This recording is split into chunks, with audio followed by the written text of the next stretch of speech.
All right. Welcome back, knife nerds and everyday carry people. It's your boy, the Big Canucker, and I'm coming at you with some smooths. Coochee.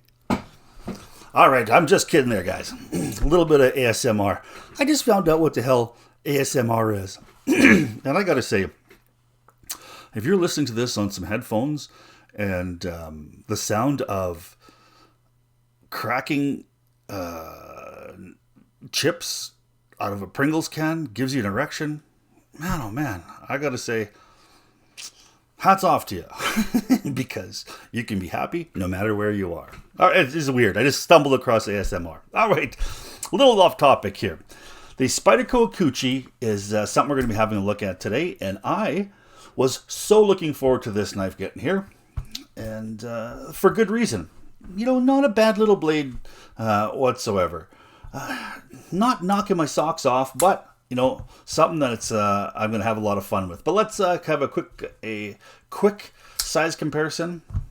Now, this is the part that really surprised me. This is your Spyderco Paramilitary 2. Now, this is kind of when I saw this. A lot of people, said it's a smaller blade, and seems to be like a little bit of a smaller blade. You can see where you've got, your Paramilitary 2 here, and you've got all that extra kind of space here. Well, it is smaller than the PM2, but when you look at the blade, the actual cutting length, you are very similar to the PM2. So this knife, even though I consider this kind of a gentleman's carry, I don't think it'll leave you hanging if you had to do something that was a little tougher than just slicing, a tomato or something like that. So that's there. And then, sorry about that little technical glitch there. This is the one I really wanted to compare it to, which was my, I better get that off there. This bugger right here. The Civivi Arch or X Arch. Very similar in size. Front flipper. These two knives here are kind of the head-to-head competition. And your Spyderco Ikuchi is, though, quite a bit more money. Maybe more, it's quite a bit more money when you're talking United States dollars, but when you bring it over into Canada, they're actually more similar than I'd like to admit. And then another one here, which is kind of my apple slicer, which is a Open L. This is an Open L Model 8, I think is what this is, about the size of this one here. Savoy, France. But this is kind of like, I think, kind of a mushroom knife with this little turn here. And I ended up getting the stainless steel version in this particular blade because I wanted something to cut my apples. And this here is specifically for my apples and fruit knife here. Totally. And it's, it's very similar too as well, sized that way. Now let's kind of go over the specs here of said. Now, I think it is pronounced Ikuchi, and I pronounce it Ikuchi. Potato, but if you look on the Spyderco website, it is pronounced Ikuchi. And it is designed by, let's just see if it says here, designed by Paul Alexander, who's got a PhD in mechanical engineering and is a lifelong knife enthusiast. And I did look up some of his other knives, and there is two other ones that he has designed here for Spyderco, but they are escaping me right off the top of my head. I think one is the Ouroboros, and the other one is the Sliverax. So he likes to have those kind of weird shapes, and this here is kind of almost like a yin and yang type shape here with a really kind of sweeping belly on it. Not a lot of flat cutting spots. It's really in your sweet spot where you're, most of the time you're going to be cutting on your knife about that side. That's where you kind of have to deal with the belly. Now, technical specs here. You are talking of 7.6 inches long or 193 millimeters, so sub 7 inches. Closed length is 4 3/4 or 110 millimeters. So it is, it does disappear in my hand. I'm a big guy, and you can see here she's just barely poking out. It is tip up only, but it is tip up with, it seems to be almost, I'm not going to say every single person, but man, oh man, a lot of them sure love this Spyderco wire clip. And I think the Spyderco wire clip is fantastic too as well. Not a lot of lateral strength, but it does stay in your pocket really nice. The only thing that I would wish, and folks at Spyderco, I don't know if this particular die or however you guys make this, if you can adjust it, I would suggest perhaps elongating this bit here, right here, elongating it and having this stick out a little bit farther. And then you'd have a deep carry wire clip. Now they say it is kind of a deep carry, but when you do put this inside, your pocket, here, there is a little bit sticking out. Now, if you put that out just a smidge, you're going to have this completely covered. And I don't think it's going to cost you a whole lot of extra dough. I mean, it's going to cost you maybe, less than 1/4 inch of wire per clip. So there will be some added cost, but just think how much happier your customers will be. And all right.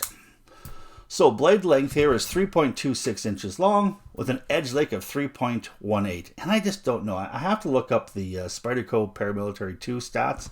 And I just kind of want to see if they're actually comparing. Here, let's look. If they're comparing the same edge or not. This is, bear with me for a second. Yeah, they are. Actually, they're calling the edge length of the Paramilitary 2 3.04 with a blade length of 3.42. So it is a longer blade, but your blade length is actually longer measured out on the Ikuchi. All right, Coochee Coo.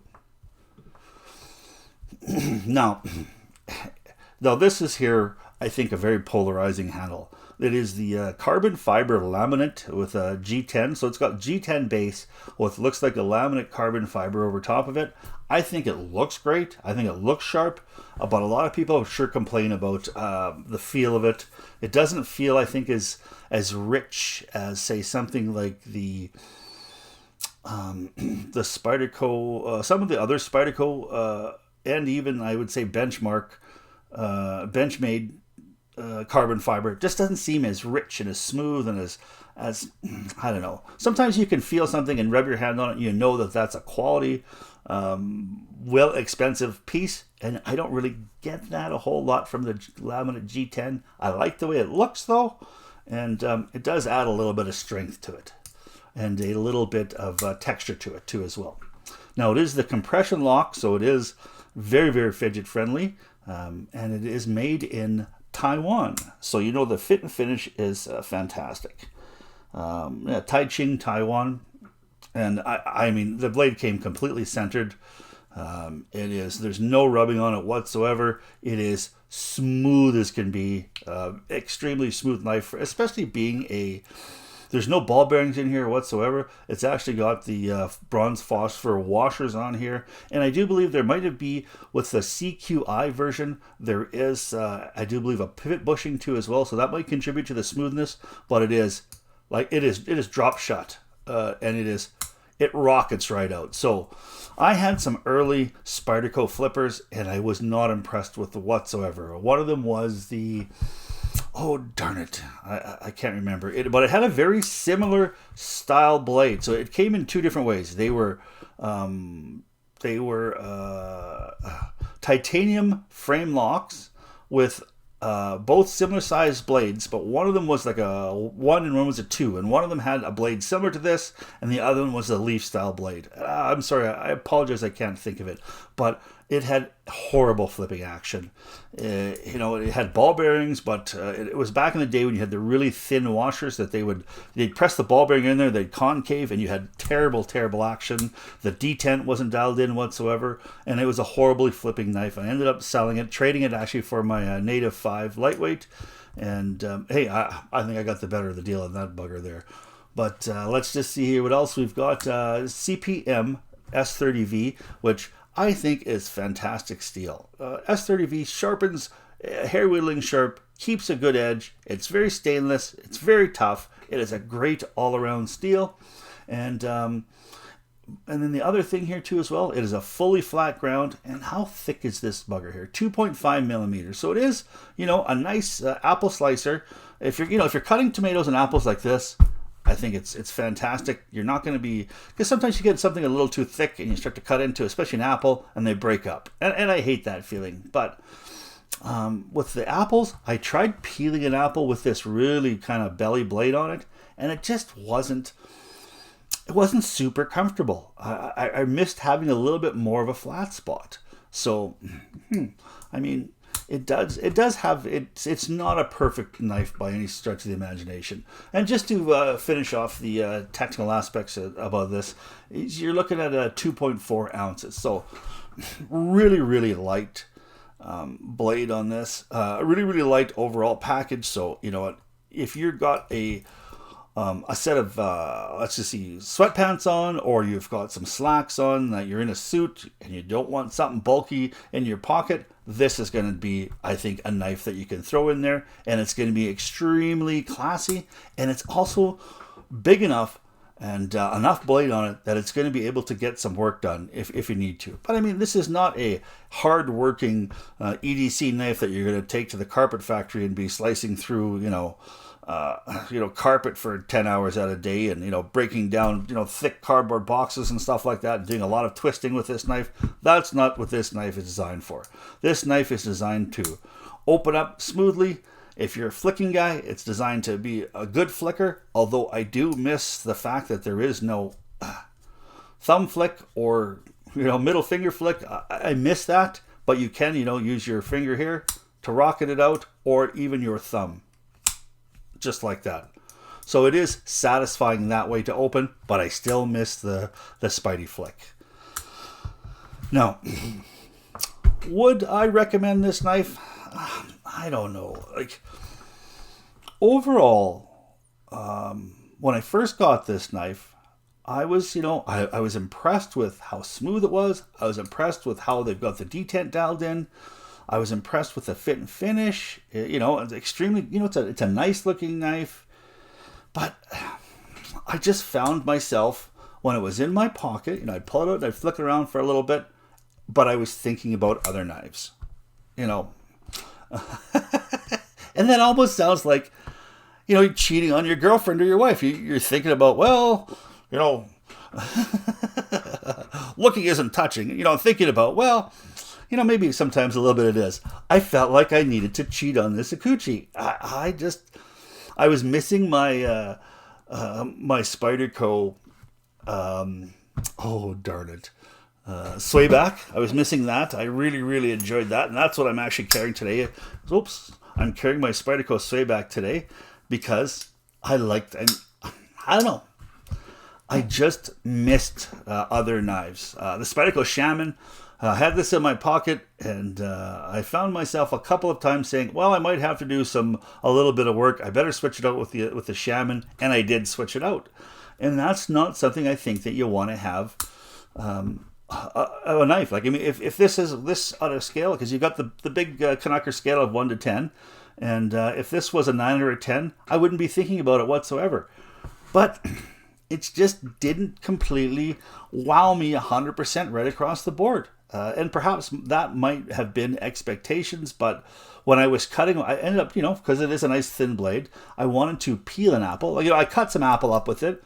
Did great with this blade. This blade's a wicked slicer. But when I went to turn it around and peel that way, which is something that I do often, I'll peel a sliver of a knife off, I felt that just this edge, this sweeping belly, was kind of getting in the way a little bit, and the juices were running down into my hand and into the pivot, and I felt the tissue was going to get sticky, so I had to kind of wash it off. And that's something I never felt with my Open L. When I peeled with my Open L, it just seemed like it was a different, that flat spot there just did great for peeling. But when I peeled with this, it just seemed like I had to move my hand a certain way, and I wasn't getting the satisfying peels that I had.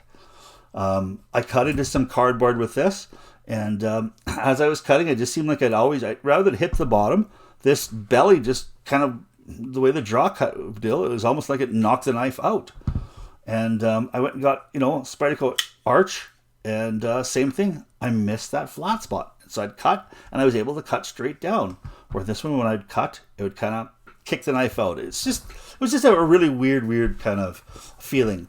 And it just, to me, I got to give this knife a 6 out of 10 rather than something a little bit higher. And I had wished that I had this knife to be a little bit higher. So this here, I think, is in the States, your MSRP of, I do believe it's $200. Manufacturer suggested retail price. Spyderco is actually sold out of these, but if you look at them, I think street price is somewhere around $149 or so US. I ended up getting this for $140 Canadian, and it's still a knife I think that I will keep. Once in a while, I am going to do like little trades, and I sell stuff here and there. I try not to. I want to kind of grow my collection, but I'm going to have to, I think, sell some stuff to bring some other stuff in. And this is a knife that might be on the chopping block. You know, and I hate to say it, you know, and this knife here is not on the chopping block. This knife here is not on the chopping block. And this knife here is not on the chopping block. And even this knife here is not on the chopping block. But I think the Spyderco Ikuchi is. So take that for what you think it's worth. 6 out of 10 here for the Big Canucker. Now, if you like what you saw, please don't forget to give me a thumbs up as well as subscribe. Appreciate all you guys here, especially coming over from Jake's channel, Canadian Cutting Edge. You know, sticking around. It's been fantastic. Thanks so much. Now, please, please, out there, you guys, stay safe. We're not out of the woods yet. Keep your stick on the ice, the shiny side up. This is the Big Canucker, saying adios.